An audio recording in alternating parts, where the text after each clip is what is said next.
Okay, so what we're gonna have to do first is to go to Effects and Controls and Presets, and then here let's look for fractal noise, and you can just select your background and then just double click or just drag and drop if you want. And then from here noise type, we're gonna have to select the block, and then here in contrast, I'm gonna increase the contrast, decrease the brightness, and then here I'm just going to, what I'm going to do here, well,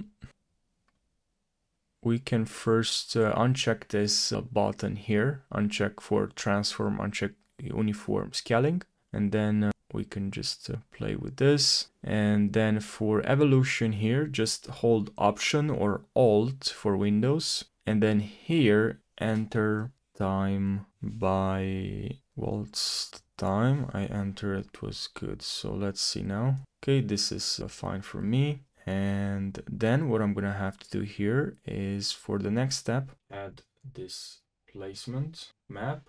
Okay, so we're just gonna hide this one here, and I'm gonna move it underneath the text, our text here. And then we're gonna grab the displacement map, we're gonna drag it onto this text. And then here we're gonna displacement map layer, I'm gonna select dark green, which is the background. And here we're gonna select for source effects. And then here, this is what you can do. We can just drag this and you're gonna get this effects, and then this one like so, and this is like affecting what we've done here basically. And I'm gonna go back here, I'm just gonna add the keyframe for both. And basically we're just gonna have to drag like this, and then here we're gonna click on that and we're gonna see the text, but you know.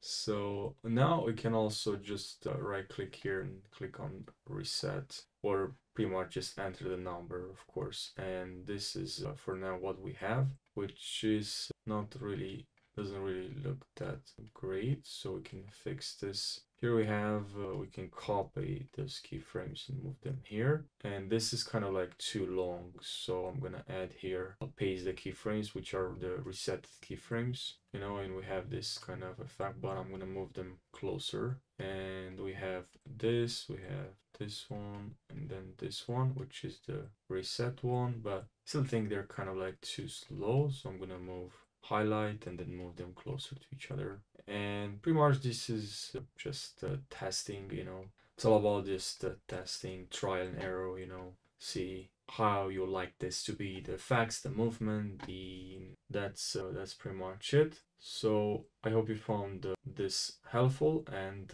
thanks for watching.